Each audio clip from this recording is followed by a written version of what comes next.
Hello, everyone. Welcome back to the Stimpak podcast. This is Jeff Frazier. We're going to do something a little bit different this time. Quick trigger warning. We get a little bit graphic in this episode. Just a heads up. I interview my colleague Diego Da Rin from the International Crisis Group. And the International Crisis Group is a cool organization. They're kind of like a think tank, but they go deeper. They have country-only analysts that actually go behind enemy lines, do the interviews, in this case with the gangs and with the civilian population, with the actual troops of the MSS and the Haitian National Police and everybody, right? Went deep.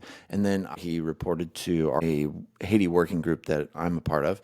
And I really enjoyed his analysis. And so I invited him to join us on our podcast today. I think you'll really enjoy him. A young guy, only 31 years old, but tons of experience, very intelligent. And I think you'll enjoy hearing his perspective. So here we go.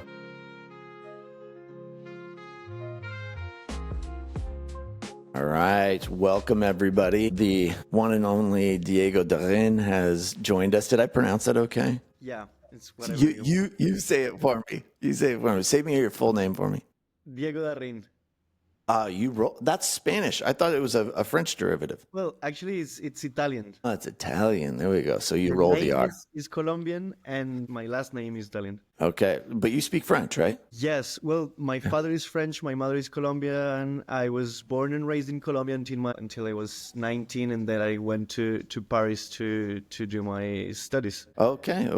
That explains it. Now we're getting the whole story. Well, hey, thanks so much, Diego, for joining us today. Excited to have you. I'm sure our listeners are excited to hear from you as well. We wanted to start with the early Diego stories, right? I wanted to know a little bit. We want to make you a real person, right? So tell us a little bit. We know a little bit about where you grew up. Tell us maybe what made you start paying attention to the world, what made you kind of go into the career that you went into, and then maybe we'll ask you some questions about your early starts. Yes, of course. Well, as I was saying, I was born in Bogota, but I am the first generation from Bogota, which is the capital in Colombia. My family comes from Popayán, which is the capital of one of the most, kind of dangerous or where conflict is more intense in Colombia, which is El Cauca, in the southwestern part of Colombia, where the FARC were created and where many others illegal armed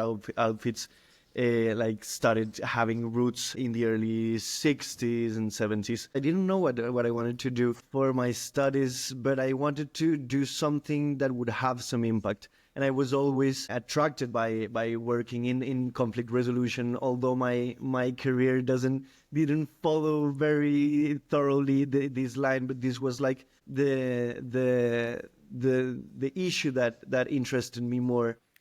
Wait. So how did you get exposed to that issue at all? I guess I can guess because of the politics in your neighborhood, right? So are you like watching the news on TV and then just enthralled more than your peers? Well, I was mostly struck by how in Bogota we felt that war was so far from us and that war didn't affect us in Bogota.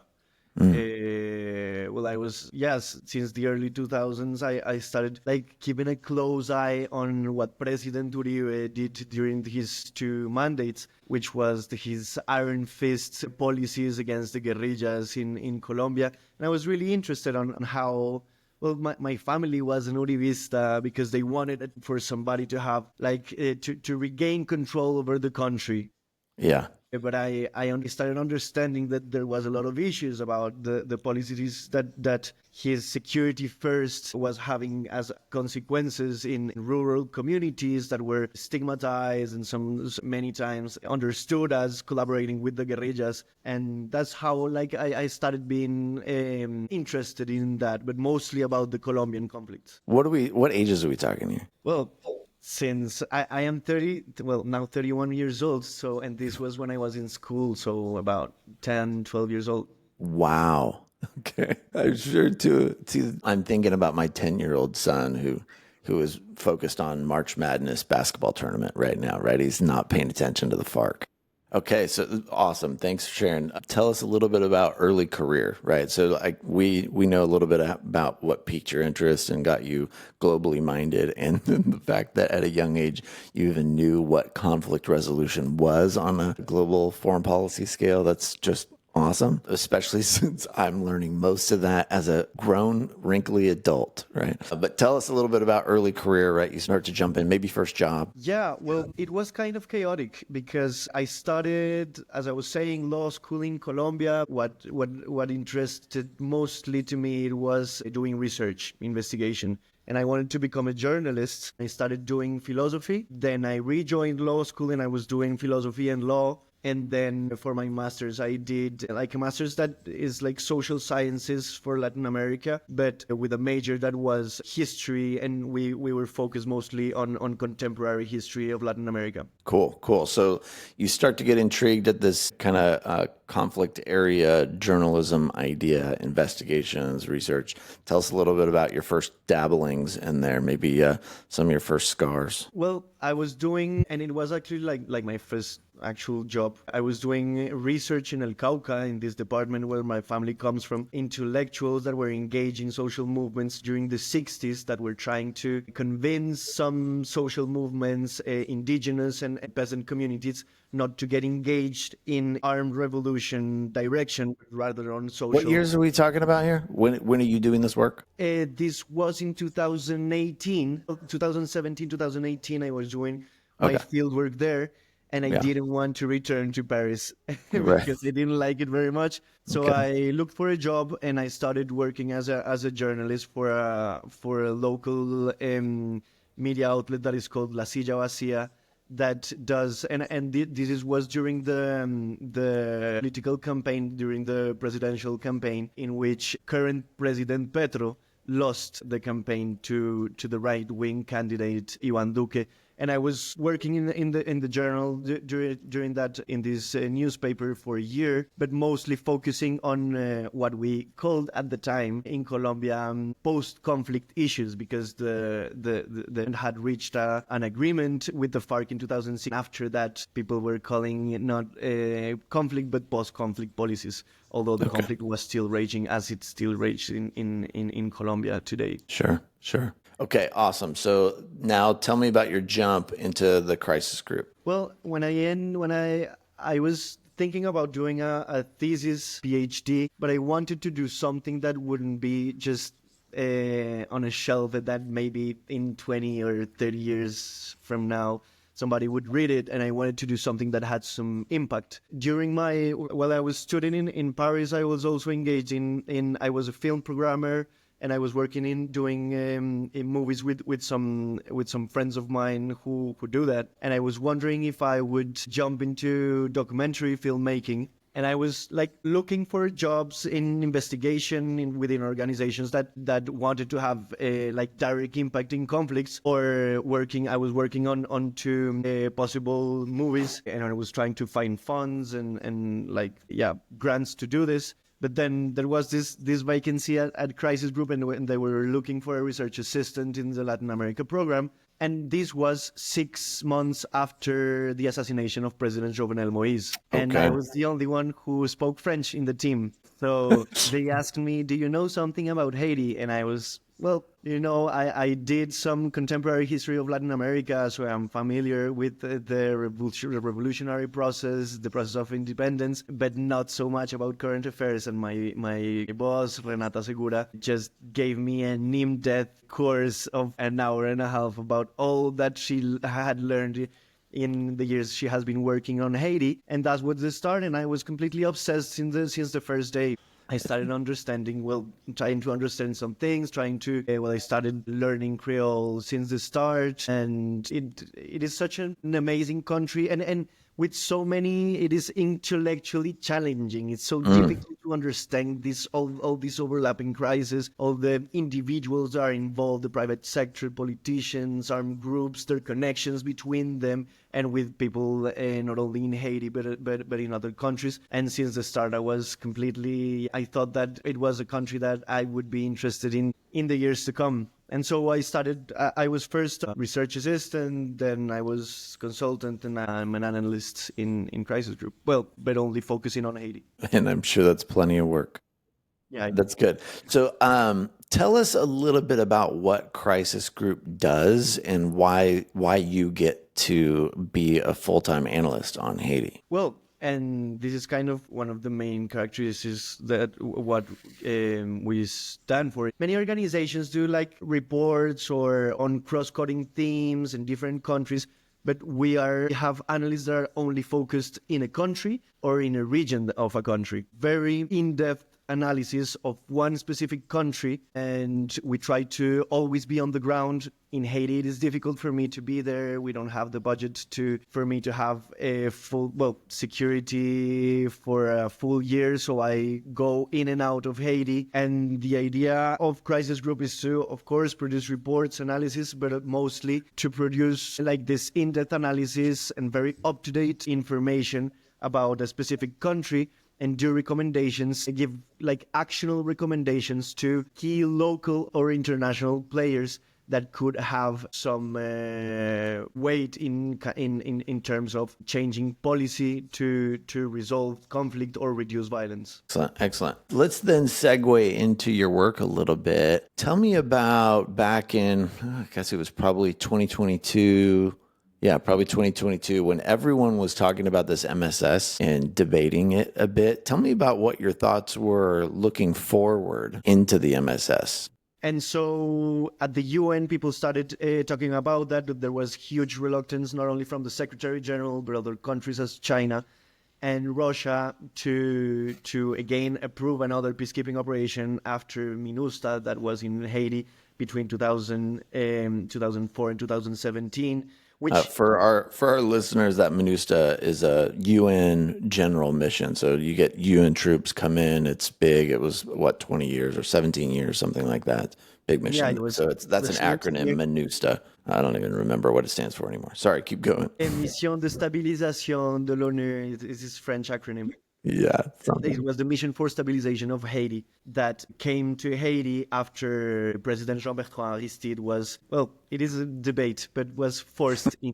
Don't go down that rabbit hole. And the MINUSTA achieved to lower the levels of violence, to reduce Absolutely. the power of gangs. But after the 2010 earthquake, they were not so much focused on reducing violence, but in other issues. And people remember in Haiti mostly the MINUSTA because of, for example, what they call the MINUSTA babies, peacekeepers that left babies without, giving any kind of support to the women that they impregnated, and sexual and violence abuse against minors, women, and also the introduction of cholera. So these three things really kind of affected very much the way MINUSTA is remembered today. This was some of the reasons and the past mistakes that in the Security Council are always cited as a reasons not to enter again into a peacekeeping operation in Haiti. But the idea was then to build a new model that could, some people in the Security Council thought that it could be the future of peacekeeping, because it wasn't a UN mission. It would be a mission that would be led by a country, and that would gather troops from many other countries. So this was a Multinational Security Support mission. Support mission because it wasn't the mission who would lead the operations against the gangs, but that would support the local security forces in planning and conducting the operations. And so they would be not replacing the security forces, but giving them support, strengthening them so that when they would leave Haiti, they would not only have helped the local security forces to regain control, but also strengthen them so that they would be in a better place to take over after the foreign mission would leave. Yeah, so just to put, for the listeners, to put a little more color around that. So the basic idea being that the MSS would, for example, to hold security at the airport or at the port itself or other kind of key locations where they would hold ground and basically basically pulled duty for the HMP, the Haitian National Police, while the HMP went and did the anti-gang operations, and hopefully the FADH as well, the little military as well. So they wouldn't be necessarily engaging the enemy directly, but indirectly. But the mandate that the Security Council gave them, it's quite clear. They are not only a static mission, providing security to key infrastructure as the ports, the airports, the roads, but also kinetic operation, because they would be helping the Haitian police in planning and conducting anti-gang operations in gang strongholds. And this is critical because peacekeeping operations normally enter in a specific environment to keep peace in environments in which there has been, for example, a peace agreement, or in an environment where it is peace to keep. And so they are not such a kinetic force that are going to engage directly. And this multinational mission was allowed to do that. They had a very robust mandate that allowed them to go after gangs, and this was critical. Do you know? I don't know the UN well enough to know how often does it happen that UN mission, not a security support mission, but a UN peacekeeping mission, or PKO, would actually do kinetic operations as well? Well, it is not very common. It is not very common, and that's why also there is such a reluctance from several actors in the Security Council and the Secretary General to allow a peacekeeping operation, because it is not they don't usually go. It's not what they're trained for.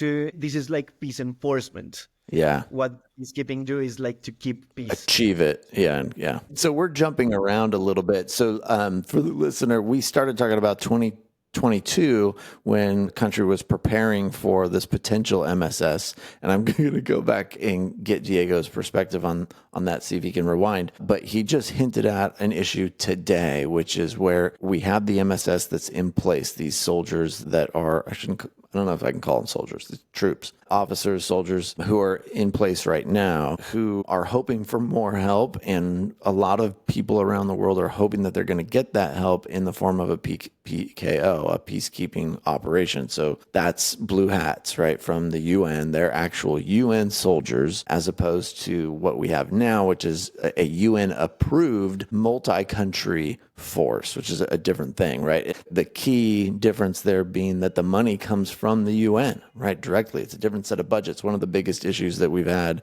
to date is, well, it comes from the countries through the UN, right, and their existing budgets. So one of the issues we've had is most of the dollars are supposed to come from the US, but there's been all sorts of political issues around getting that money to flow properly and in sufficient quantities. So we're kind of teasing time zones a little bit. So let me ask this question again, but differently. What were your thoughts of what the MSS would be beforehand versus what's happened? Like, I guess I'm asking, were you hopeful, and have you been disappointed? Have you been surprised in any way by the MSS? I haven't been surprised that they haven't had success in their operations, because they don't have the means to be successful. Let me ask it differently. Have you been surprised at how it just didn't come together, right? Like, so we were talking in 2022, late 2022, about an MSS being 3,500 troops, right? And we've just never gotten anywhere close to that. What are we at now? Like 850 something, 870 something? Yeah, they reached recently 1,000 troops. Great. Between police officers and Caribbean soldiers. And that's after being there for a year and change, right? And they started out with like 400, and it's crept up to that, right? Until December, there were just around 400 Kenyan police officers on the ground operating. So it is not surprising that 400 Kenyan officers can't gain control over a capital that is 90% controlled by gangs that have over maybe 11,000 members. So it is not surprising. And what is disappointing is that the international community hasn't stepped up to give the funds that of course the attention of the international community is absorbed by other security crises as Gaza, Ukraine, Sudan, but the money that is needed to have a fully staffed and fully financed multinational security force in Haiti is not so much if you compare it to the billions that are needed in other crises. What Kenya was asking, well, the estimated cost for 1 year of the mission was 600 million. And after a year, the trust fund didn't have even $100 million. So this is why the Kenyan mission hasn't been able to really at least have a chance against the gangs, because they don't have the funds, they are underfunded, they are under-equipped, they are understaffed. Okay, thank you. Let's go into your most recent trip down there, and as part of putting together this report, and we'll link to the report so you guys, my fellow nerd Haiti watchers who love that kind of stuff, can check out that report. It's a fascinating report. Tell me about your trip down there, what your first impressions were, what maybe some of the process, like what do you do to produce a robust report like that? Well, another of the features of our work in crisis group is that we try to talk to all the parts of a conflict, to everybody that is directly involved in the conflict, to victims, to the government, to the opposition, to civil society organizations, to regular citizens, to street food vendors, to everybody. So when I go there, I try to have these high-level meetings to discuss policy with government officials, to discuss different issues. Would that be economic issues, violence, justice, and well, I cannot enter into much of the details, but sure, I try to move as much as I can. It is difficult to enter to gang control areas, but we manage to do so in different ways, and trying to understand to the better extent what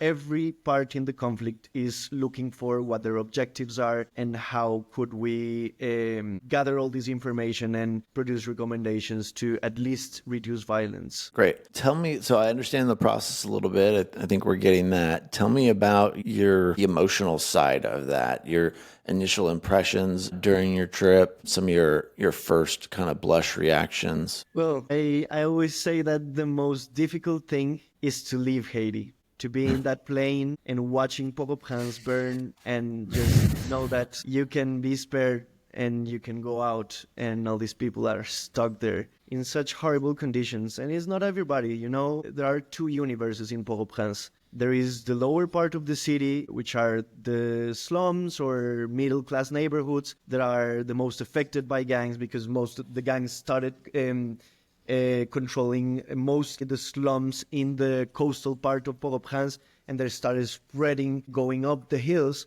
And there is this other universe completely disconnected, which is Pétionville, which is up in the hills these subscale neighborhoods with hotels, with very expensive bars and clubs where everybody go at night as if nothing was happening in the lower parts of the city. And it is quite frustrating, and to words like collide and to go from the upper hills in the morning and go all day to the lower parts of the city and go back at night to the hills where you are safe. Agreed.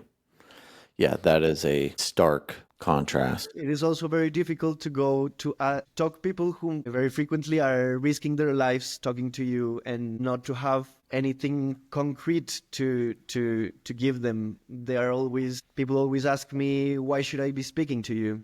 And I have to be very frank, I don't have much to offer. We are an organization that has some impact, but not every time people hear us, of course. Yeah, yep. I know that feeling incredibly well, and it's been a little while since I've had that feeling. So you're bringing it back fast, but thank you for doing it. Tell me a little bit about what we've seen in your report, which is, fairly dismal assessment of the current status. Well, every time journalists or governments ask us, how dire is the situation? How bad can it get? And when I started working on Haiti, I was thinking, like, every month it cannot worsen. This is already too bad. But when you think that Port-au-Prince, and I talk about Port-au-Prince, but because conflict is mostly concentrated in Port-au-Prince, is in the brink of collapse. Gangs and elites always can do more and make the situation worse. Tell me a little bit about that. How do I say this? I often have to characterize how it could get worse, right, for people. Often I spoke to a high-level political official recently who said, and I quote, "I thought Haiti was already a lost cause." Right? Which of course is heartbreaking and frustrating to me. And so I then have to very quickly characterize how it most definitely can get worse for everyone. Can you take a stab at that, at talking about maybe the staging, where things go if no one intervenes, where do we end up next, right? And where can it get? Well, in a macro image, I really, well, because most people are interested when asking about what will happen with Haiti, about what the gang's objective are. And what I really think is that most gang leaders there are many of them who are tired of being in battle every day and just want a way out. And actually, that's why they started collaborating together in February last year, when two rival coalitions that were fighting for control of the capital for about 3 years regrouped and started working together in this Vive Ensemble Living Together coalition. And it was their objective was twofold. First, to derail plans for a stronger force than them to be on the ground, because there was these discussions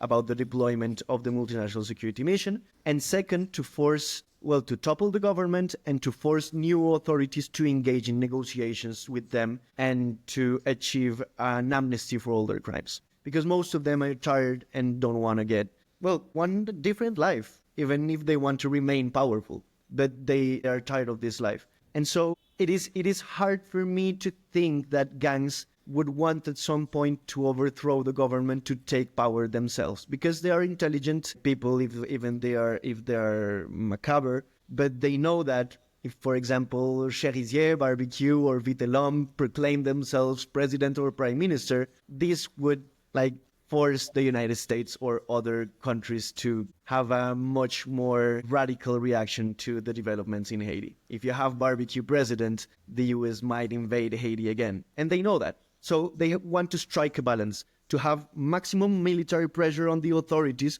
to force them to do what they want, which is, for now, to engage in dialogues with them, but not to trigger a foreign invasion. So this is for what, in terms of politics, could happen. But what happens in this conflict Port-au-Prince is a city at war. And people, you see things that are incredible. And for example, there was these clashes about a year and a half ago between the two rival coalitions in Cité Soleil. And there was all this garbage that was piled up that wasn't allowing the water from the canals that go from all the parts of Port-au-Prince to go to the sea. And during the rainy season, all this slum was completely flooded and nobody could enter or go out for about a week. Not only they didn't have water, and most of the houses are built in very cheap materials, and sometimes they don't have doors. And people were telling me that during combats,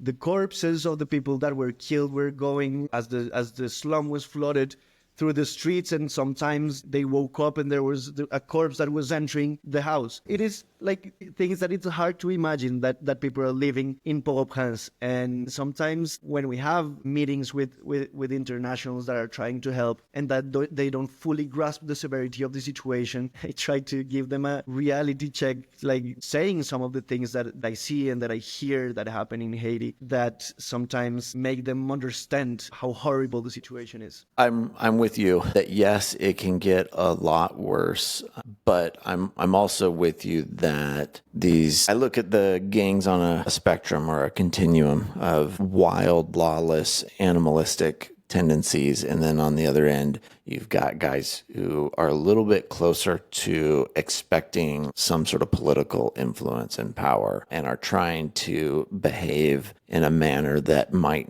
allow them to receive some form of amnesty and keep playing. And then on the other end, you've just got straight animals, right? And I'm hopeful that those cooler heads will prevail. I've also heard the same sentiment that you are, that these guys with the cooler heads, they want to be done, right? They want peace. They want way too much in exchange for that peace, right? Their DDR packages So for those who are listening, a DDR package, what is that? Demobilize, disarm, and reintegrate. Yeah, reintegrate.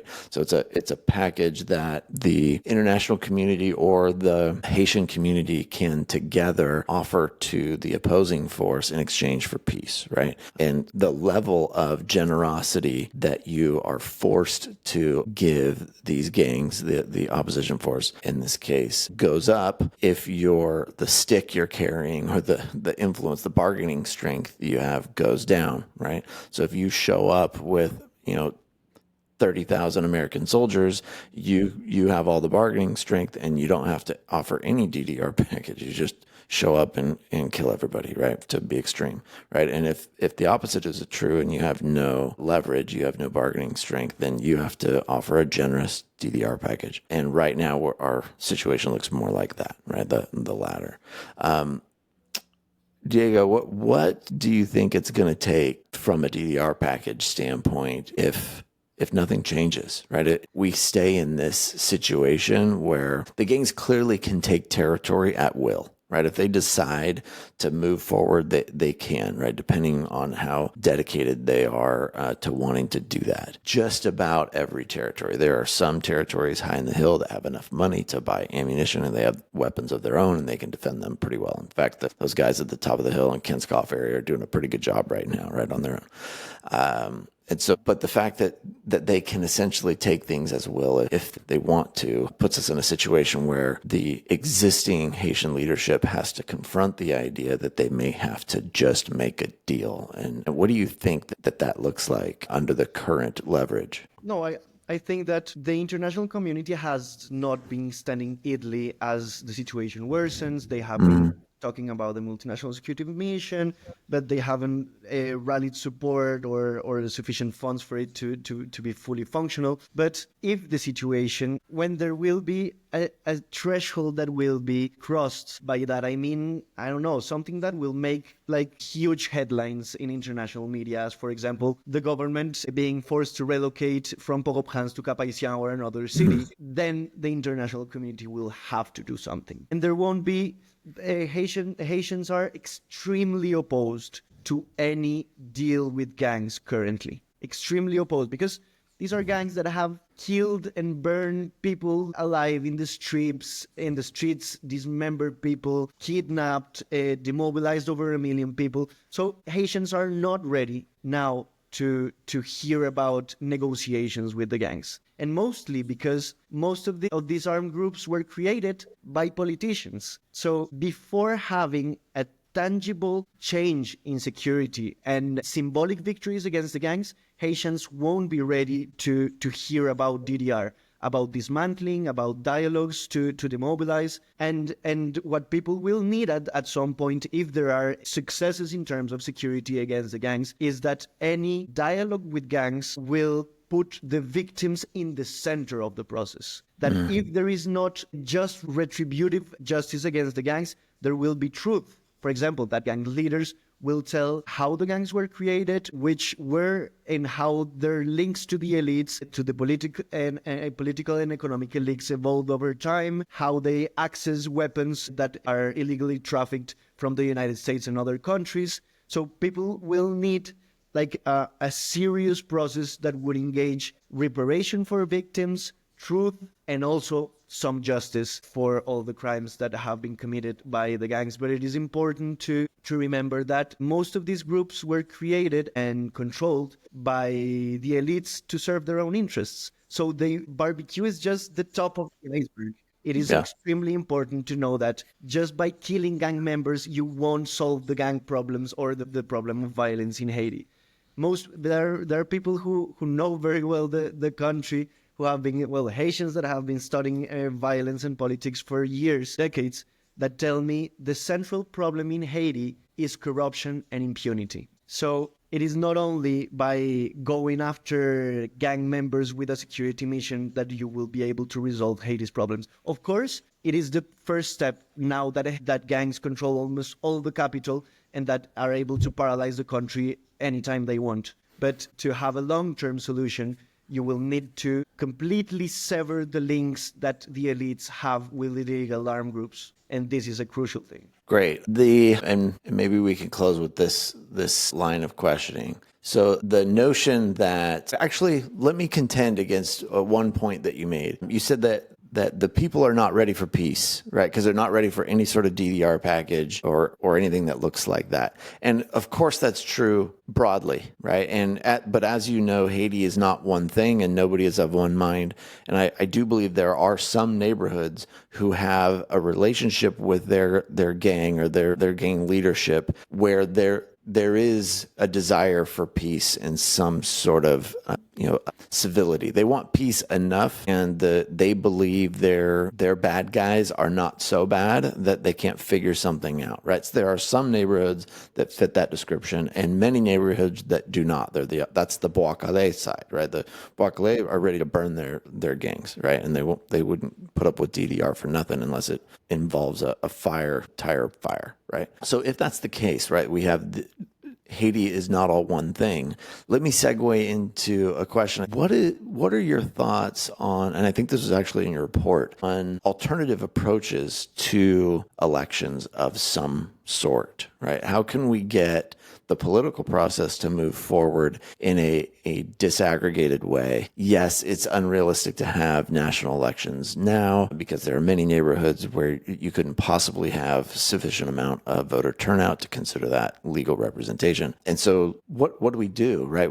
Is there some clever way that we can create some sort of fractionalized or rotating election process, or some way where we can get clever to get at least some elected officials in place to have a country, right? Because right now we have the transitional presidential council that is obviously problematic. Yeah, many people say that bad elections is better than no elections. But if you have elections this year, you could have lower turnout than the turnout in the last elections in 2016 that was less than 20%. Okay, let me interrupt real quick because I want you to add fidelity to that. You just said 20% as a national number, right? But couldn't we have spikes? Go to Cap Haitian, you're going to get 90% voter turnout, right? That'll be just fine. And that's the extreme other side, right? And so can we talk about it with a little more fidelity, right? So shouldn't Cap Haitian and let's call it the top 10 safest, Lacaille and Jacmel and Wanamet and, let's say 10, well, out of the 10 departments, I bet you 5 of them could have a legitimate election. Can you respond to that a little bit? Yes. Well, and this has been also a scenario that has been floating around for doing elections, which would be, for example, having staggered elections to divide the country in different regions so that the security forces could focus on safer areas to advance in the electoral process. There is an enormous risk of having this, is that, for example, if you start with Cape Haitian or the North, the famous politicians who were popular there, for example, Jean-Charles Moïse, could lead the elections for president, and then it would be hard to reverse that trend. And there would be politicians who would be leading the campaign and that would have an upper hand. And there would be huge discussions about what if you didn't have a presidential election? What if it was just let's fill the parliament and all your deputies? Yes, well, this could also happen, and it is also being discussed. But you first need, and it always comes to security and logistics. For now, the authorities have not, as they have been mostly, their attention has been mostly absorbed by how to divide the cake of the Haitian administration and not actually focusing on basic governance, on restoring security, creating a National Security Council, giving the necessary support to the Electoral Council to move forward to elections. There is not enough funds for now to go to elections. There is not enough logistics.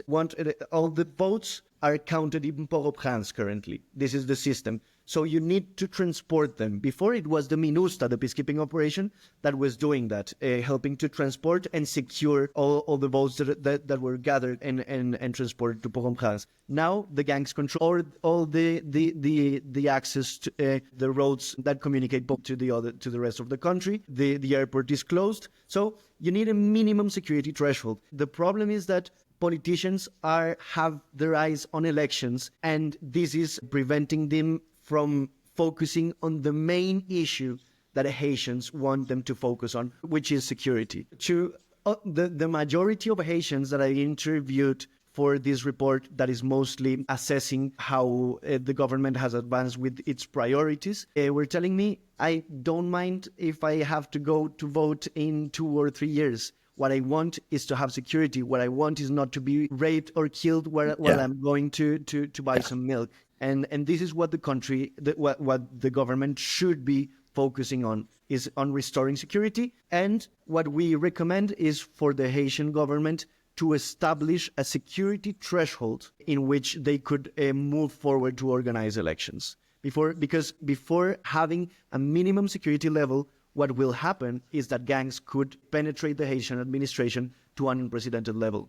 Yeah, there's a business concept we call confront the brutal facts. And I do not feel like anyone in the current transitional presidential council or the international community is willing to confront the brutal facts, which is, so far, nobody cares enough to crank up the dial on the MSF or bring in the PKO, the UN PKO, or anything else, right? And we need peace, and we need it right away for all the reasons that you've mentioned. And I just don't see anyone stepping up to change that equation anytime soon. And so I'm stuck here asking questions like the one I just asked you, which is, what's our fallback position? Can we do something? Can we have some country? There's plenty of nation building efforts that we could do in the north. And now in the south with the new international airport in Lakai last week, there's things we could do everywhere but Port-au-Prince that we can't do right now because we have no elected officials, right? And I guess that's just where I would love for somebody to confront the brutal facts and consider a fallback position. Yeah. The Haitian government has to, at some point, open their eyes and try to see how dire the situation is for most Haitians, understand that they have to put the interests of the country before their own interests. And the international community has also to understand that this is an issue, at least the security issue, that can be solved. This is doable. Absolutely. If they have support, this is doable. Not as in other countries where there is such a complex security issues in Port-au-Prince and the Artibonite, where the gangs are in power. You can subdue them if you have enough support. I get a kick out of the notion because, we compare budgets of Ukraine. It's like 350 billion, right? That we've sent there, and the U.S. we've sent less than $1 billion. I understand that Ukraine is more important from a security standpoint, from an America First security standpoint. I get it. But is it 350 times more important? Maybe, but I don't think so. All right. So I'm with you. Well, Diego, thanks so much for joining me today and talking to our audience. I'm sure they're enjoying all the truth that you're speaking. So thanks for your time. Hopefully we'll have you on again in the future at some point. But thanks so much for all your work and trying to further the mission and push the cause forward. So thanks again. Thank you so much for the invitation, and thank you for putting Haiti in the spotlight. You got it. Thanks, Diego. Have a good one.